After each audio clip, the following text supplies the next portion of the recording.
திமுக காங்கிரஸ் கதை முடியாமையா போயிட்டு இருக்கேன் சார். முடியும் எங்க பேர போகுது 35 இடம் 40 இடம் ரொம்ப காங்கிரஸ் கராரா இருக்குதுன்னு சொல்றேன். ஸ்டாலின் கராரா இருப்பாங்க. விஜயை காட்டி திமுக கிட்ட காங்கிரஸ் பேரம் பேசுறதா தான் நான் பாக்குறேன். பட்ஜெட்டை பற்றி பேச முடியாத ஒரு காங்கிரஸ் கூட்டணிக்குள்ளே இருந்து பண்ண போறாரு. சிக்கல் தான். இப்போ கிறிஸ்தோடகர் பேட்டி பார்க்குற அதில் தாவேக்கா எங்ககிட்ட கூட்டணிக்கு தயாரா இருக்கு. தாவேக்கா என்ன ஓட்டு எடுத்திருக்கு அவருக்கு தெரியணும் இல்ல. சசிகலா அவங்களுக்கு எடப்பாடி மேல கடுமையான கோபம் இருக்கு.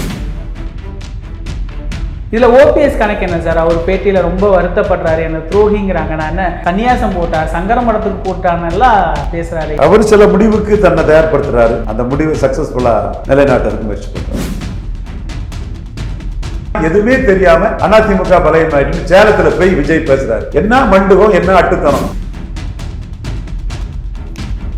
சுண்டி கேட்கிறேன், அத்தனை பேரையும் மீறி மோடி நலனுக்கு எதிரான சக்தி விஜய் ராகுல் காந்திக்கு ஊதுகுழல் ஒட்டுண்ணி தொங்கு சதேன்னு ஜனநாயகம் படத்தை உண்டுலன்னு அடிச்சுட்டோமா இல்லையா? விஜய் 26 போல்ஸே ஆக விடாம அடின்னு அடிச்சு நொறுக்கணும். 29க்குள்ள விஜய்க்கு அவ்வளவு ட்ரீட்மெண்ட்டையும் கொடுக்கணுங்கிறத நம்ம ஆணித்தரமா சொல்றோம்.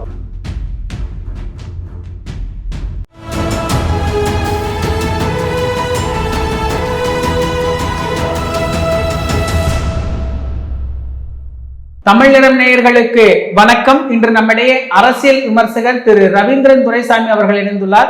சார் வணக்கம். சார் வணக்கம் தம்பி. எப்படி இருக்கிறீங்க சார்? நல்லா இருக்கு தம்பி. நல்லா இருக்கிறியாப்பா? ரொம்ப நல்லா இருக்கிறேன் சார்.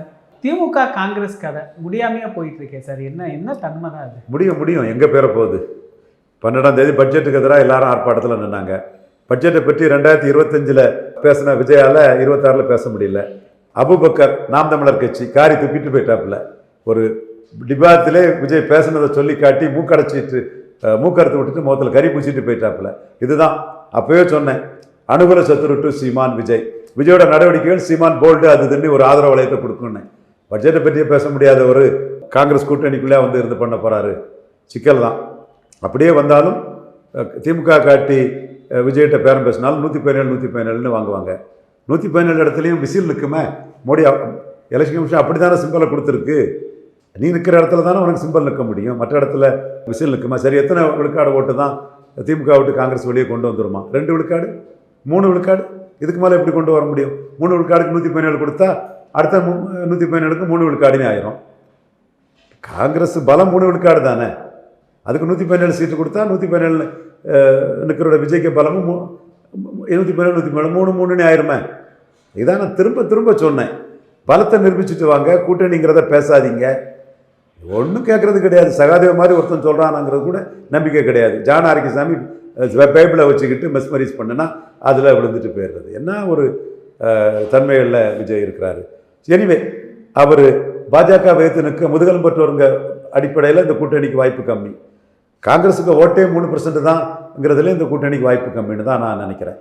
இதில் விஜயை காட்டி திமுக கிட்ட காங்கிரஸ் பேரம் பேசுறதா தான் நான் பார்க்குறேன். இதில் 35 இடம் 40 இடம் ரொம்ப காங்கிரஸ் கராரா இருக்குதுன்னு சொல்றாரு. ஸ்டாலின் கராரா இருப்பார். கூட்டணி வேணும்னு நினைக்கிறாரு.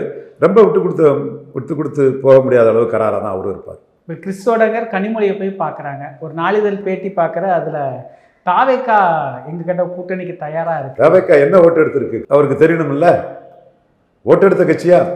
அதான் தாவேக்கா மக்களவையில் நின்று ஓட்டு எடுத்திருந்தேன்னா அது ஒரு கட்சி. பல நிரூபிக்காத விஜயால ஓட் டிரான்ஸ்ஃபரிங் கெப்பாசிட்டி எங்கே இருக்கும்? இப்போ விஜய்க்கு ரசிகர்கள் திமுக, அதிமுக, நாம் தமிழர், விடுதலை சிறுத்தைகள், பாமக, காங்கிரஸ், பாஜக, காங்கிரஸ்லேயும் இருப்பான்ல, எல்லாம் சேர்ந்து ஓட்டு நீ உன் தலைமையில் எடுத்தாதான் ஒரு கட்சி. ஒரு கட்சியாட்டே ஆகலையே. பலம் நிரூபிக்காத ஒரு கட்சி தானே. லெட்டர் பேட் கட்சி தானே. இடைத்தேர்தலில் கூட நிற்காத கட்சி தானே. கையில் வராத ஓட்டு அது எப்படி டிரான்ஸ்ஃபர் பண்ணிவிடும்? ஒரு பிஜேபி சிம்பதைசர் விஜய் கட்சிக்கு போகலான்னு நினைக்கிறான். அவன் காங்கிரஸுக்கு ஓட்டை டிரான்ஸ்ஃபர் பண்ணிட்டு சொன்னான், என் ஓட்டே வாங்கிட்டு வரலையப்பா. விஜய் மேல அபிமானம் கொண்டு விஜய் தலைமைக்கு விழுந்த ஓட்டைத்தான் விஜய் டிரான்ஸ்ஃபர் பண்ண முடியும். விழாத ஓட்டை எப்படி டிரான்ஸ்ஃபர் பண்ண முடியும்? ஸோ ஓட் டிரான்ஸ்ஃபர்பிலிட்டி காங்கிரஸுக்கு ரொம்ப கஷ்டம். அதோட 214 தனிச்சு நின்று போகலாம். என் ஃப்ரெண்டு பி ஜோசப் ரவி வல்டாரி சொல்கிற மாதிரி திமுக காங்கிரஸ் இல்லாம போயிடலான்னு ஒரு எண்ண ஓட்டத்துக்கு வந்துட்டாங்க அப்படின்னு சொல்றாங்க. அது உண்மைதானா? இல்லை காங்கிரஸை மிரட்டி பணி வைக்கிறதுக்கு இப்படி பரப்பி விட்றாங்க. இல்லை, நம்ம கரெக்டாக பேசணும்.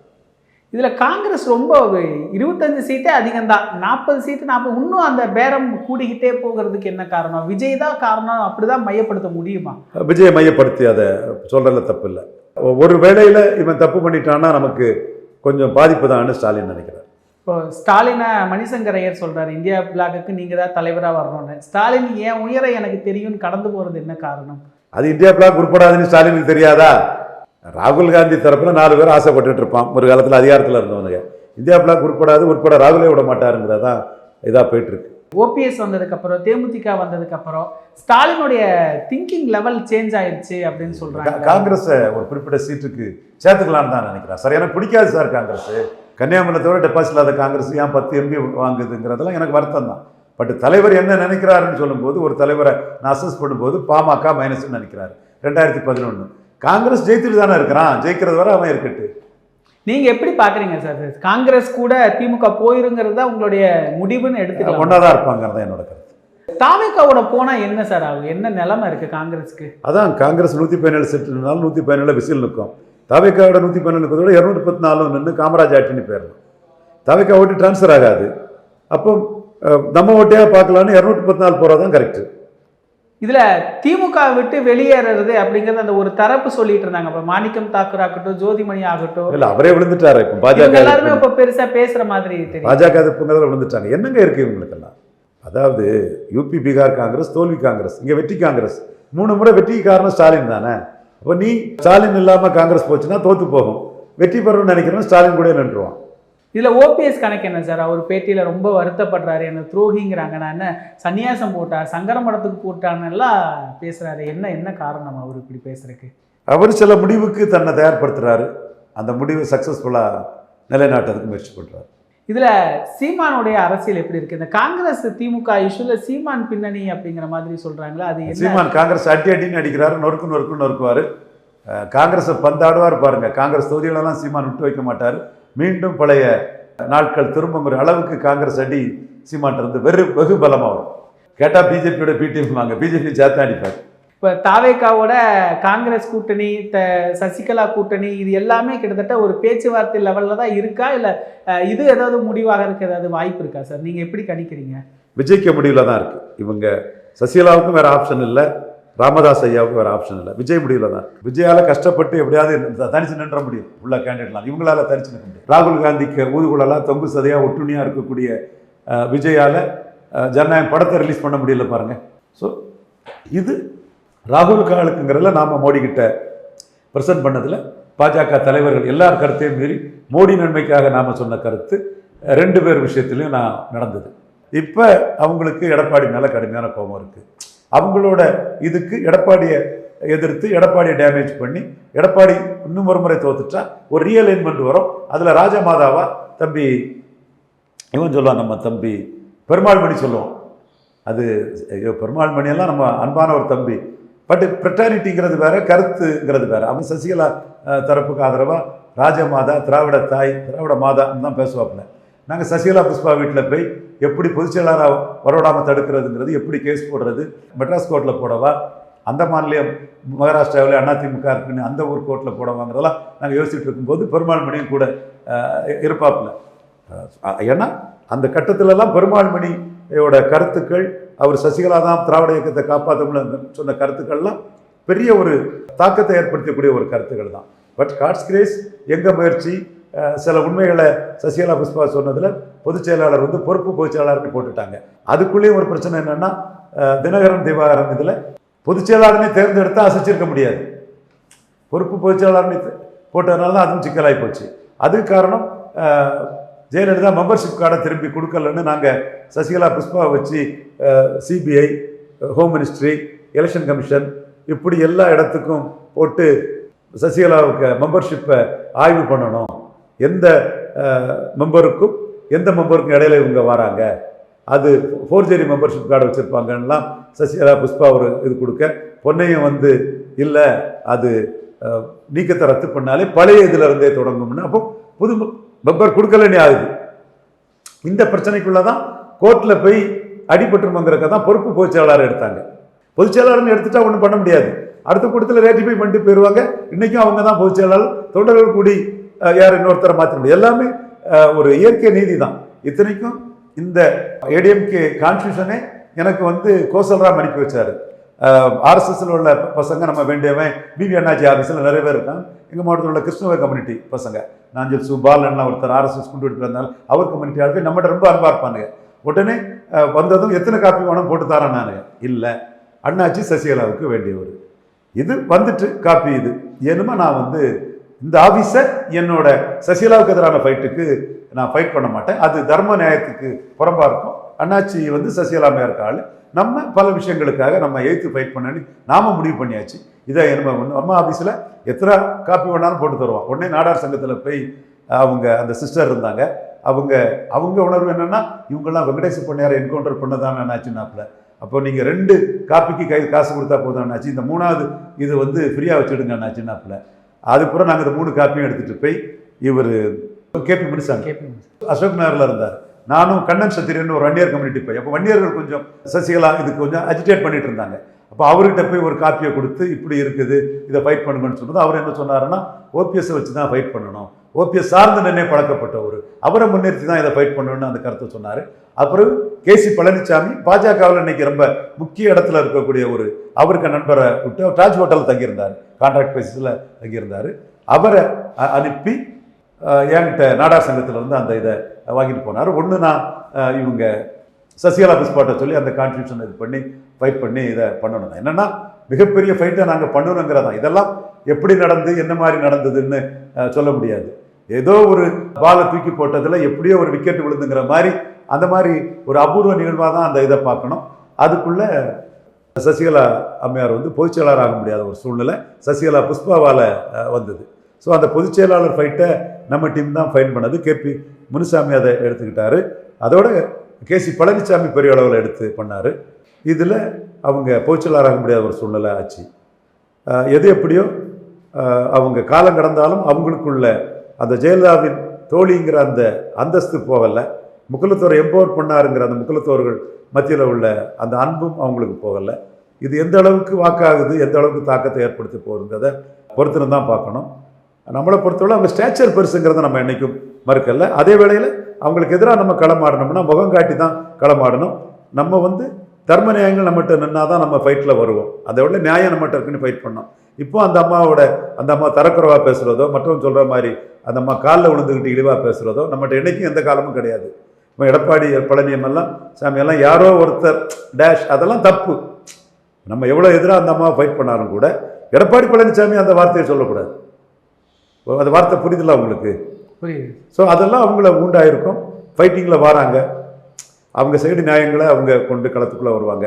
ஜெயலலிதாவை உருவாக்குனவங்க, நிர்பந்தங்கள் நீங்கியதுன்னு பெங்களூரு போக இருந்த ஜெயலலிதாவை தமிழ் மண்ணில் வச்சு அவங்கள ஒரு இதாட்டே ஆக்கினவங்க. பசுமன் மண்டப அதோட ட்ரஸ்டியில் நம்பர் 1 இருந்தவர், சேர்மன் செக்ரட்டரியாக இருந்தவர் இவர் செல்லசாமி தேவர் அண்ணன். அவரே சொல்லுவார், சசிகலா நடராஜன் தான் ஜெயலலிதாவே பொம்மையாட்டி ஆட்டி வைக்காங்கங்கிற அளவுக்கு அவங்களுக்கு ஹோல்டு இருந்தது. இவங்க தான் அந்த அரசியல் அரங்கத்துக்குள்ளே ஜெயலலிதாவுக்கு ஆபத்து இல்லாமல் த்ரெட்டன் இல்லாமல் ஸ்ட்ரெங்தன் பண்ணி விட்டாங்க. அந்த ஸ்ட்ரெங்தன் வந்து தங்களுக்கும் நாளைக்கு ஆபத்து வரக்கூடாதுங்கிற லெவலுக்கு ஒரு எக்ஸ்ட்ரீமாக போய் அது போச்சு. இப்பொழுது ஒரு அந்தஸ்தோட ஸ்டேச்சரோட களத்துக்குள்ளே வந்திருக்காங்க. பட் ஆறுன கஞ்சி பழங்கஞ்சிங்கிற மாதிரி 21 போய் 5 வருஷம் இதானது வந்து ஒரு லாங் கேப் ஆகி போச்சு. 5 வருஷம் இப்போ களத்துக்குள்ளே வராங்க. அது எடப்பாடி பழனிசாமி பலகீனப்பட்டு இருக்கக்கூடிய காலகட்டத்துக்குள்ளே வராங்க. எப்படி தன்னை தகவமைச்சு தன்னை நிரூபிக்க போகிறாங்கங்கிறத பார்க்கணும். விஜய் அன்டெஸ்டட் நாட் ப்ரூவ்டுன்னு சொல்கிற மாதிரி இவங்களையும் நான் அப்போவே 0% தான் ஸ்டேச்சர் இருக்குது, ஆனால் 0% தான் ஓட்டுன்னு தந்தி தொலைக்காட்சியில் சொல்லுவேன். இப்போ அவங்க முத தன்னுடைய பலத்தை நிரூபிக்க வந்திருக்காங்க. இலவச எதிர்ப்புக்கான ஓட்டுங்கிறது 2 கட்டாராக இருக்கக்கூடிய விஜய மக்களை ஏற்றுக்க மாட்டான். விஜயும் ஒரு கணிசமான ஓட்டு எடுப்பாருன்னா காங்கிரஸுக்கு ஒரு ஆஃபரை கொடுத்துருவாங்க. அதனால தான் நம்ம விஜயை வந்து 26 ஃபோல்ஸே ஆக விடாமல் அடின்னு அடித்து நொறுக்கணும். சொல் பேச்சு கேட்காம மீண்டுட்டு போனான்னா 29க்குள்ளே விஜய்க்கு அவ்வளோ ட்ரீட்மெண்ட்டையும் கொடுக்கணுங்கிறத நம்ம ஆணித்தரமாக சொல்கிறோம். இது அரசியலில் தப்பு இல்லை. நான் ஜனநாயக படத்துக்கு எதிராக நான் ஒன்றும் பண்ண சொல்லலை. இவர் வந்து ராகுலுக்கு ராகுலுக்கு ஒட்டுண்ணி ஊதுகுழல் தொங்கு சதை 29 ராகுலுக்கு ஆதரிப்பார். அப்போ இவரை விட்டுறக்கூடாதுன்னு தான் சொன்னால் அது ஜனநாயக படத்தில் அடித்து நொறுக்கிட்டாங்க. சுண்டி கேட்குறேன், அத்தனை பேரையும் மீறி மோடி நலனுக்கு எதிரான சக்தி விஜய், ராகுல் காந்திக்கு ஊதுகுழல் ஒட்டுணி தொங்குசதேன்னு பிஎம்ஓல மோடிக்கிட்ட நிறுவிக்கிட்டு ஜனநாயகம் படத்தை உண்டு இல்லைன்னு அடிச்சிட்டோமா இல்லையா? எடப்பாடி விஜய் சேர்ந்து ராகுலுக்கு ஒரு ஆஃபர் கொடுக்கக்குள்ள ஒரு ஆபத்து இருக்கே தவிர வெறும் எடப்பாடியால் ராகுலுக்கு ஆஃபர் கொடுக்க முடியாது. மோடி கூட தான் இருப்பார். விஜய் கண்டு அவருக்கு ஒரு பயம் இருக்கு. விஜய் எம்ஜிஆர், ஜெயலலிதா, செங்கோட்டையன், சத்யபாமா, சபாநாயக்க மகன், ஜெய்சிடி பிரபாகரன், ஸ்ரீதர், ராஜலட்சுமி, எப்படி ஒரு சுப்பிரமணியம்னு ஒரு அதிமுகவில் ஒரு பெரிய கூட்டத்தை எடுத்துட்டு வரும்போது ஒரு பயம் இருக்கு அவருக்கு. அப்போ போலரைசேஷன் இதில் வட தமிழகத்தில் ஸ்ட்ராங்காக இருக்கார். விஜய்க்கு பாச்சா பலிக்காது. எம்ஜிஆர், ஜெயலலிதா கொண்டதெல்லாம் வட தமிழகத்தில் ஒன்றும் இல்லை. வட தமிழகத்துக்குள்ளே போலரைசேஷனுக்குள்ளே விக்கிரவாண்டி களத்துக்குள்ளே வராமல் சீமானை கோலை நாய்கள் களத்தை விட்டு ஓடிட்டாங்கன்னு விஜய் அடித்த அடியில் மீண்டும் போலரைசேஷனில் 2வது வந்து 50 பூத்துகளில் அதிக ஓட்டு எடுத்த பாமகங்கிறது வந்து அதிமுக கூட அன்புமணி சீட்டு வாங்கின சூழ்நிலையில் வட தமிழகத்தில் போலரைசேஷன் தான் வரும். அங்கே பலமும் போகாமல் இடமும் போகாமல் இருந்த விஜய் போலரைசேஷனுக்குள்ளே 70 கேண்டிடேட் போட்டுக்கிட மாட்டார், நின்றுட மாட்டார். போலரைசேஷனை பெர்பச்சுவேட் பண்ணதுக்கு தான் தேமுதிகவுக்கு கணிசமான சீட்டை கொடுத்து திமுக உள்ள கொண்டு வந்திருக்காங்க. ஸோ இந்த போலரைசேஷனில் அபிமானம் கொண்ட விஜய்க்கு ஆதரவாளர்னா ஓட்டர்ஸ் அல்ல, ஒரு தரப்பு ப்ரோ வன்னியராட்டம், இன்னொரு தரப்பு வந்து நான் வன்னியர் தரப்புக்குள்ளேயும் போலரைஸ் ஆயிடுவாங்க. எதுவுமே தெரியாமல் அதிமுக பலயமாயிட்டுன்னு சேலத்தில் போய் விஜய் பேசுகிறாரு. என்ன மண்டுகம், என்ன அட்டுத்தனம். எம்ஜிஆர், ஜெயலலிதா காலத்தோட சேலத்தில் கட்சி எடப்பாடி ஸ்ட்ராங்காக வச்சிருக்கிறாரு. உண்மை. விஜய் வந்து டைரக்டாக எம்ஜிஆர், ஜெயலலிதான்னு செங்கோட்டையன், அந்த தனபாலுக்கு மகன் இப்படிலாம் வராப்புல. தனபால் மகன் கடைசியாக எம்பியான்னு வரல, செங்கோட்டையன் கடைசியான எம்எல்ஏ இல்லை. அப்போ இதை கவுண்டர் பண்ணதுக்கு இந்துத்துவாக்குள்ள எடப்பாடி வந்து தான் ஆகணும், வந்துடுவார் நான் நினைக்கிறேன். நிகழ்கால அரசியல் குறித்து பல தகவல்களை பகிர்ந்து கொண்டதுக்கு நன்றிங்க சார். இதே போன்று நிகழ்கால அரசியலின் சாரம்சங்களை அரசியல் ஆளுமைகளின் நேர்காணல் வழியே தொடர்ந்து காண தமிழ் நிறம் வலையொலியை சப்ஸ்கிரைப் செய்யுங்கள். தங்களின் மேலான கருத்துக்களை கருத்துளை பெட்டியில் பதிவிடுங்கள். நன்றி, வணக்கம்.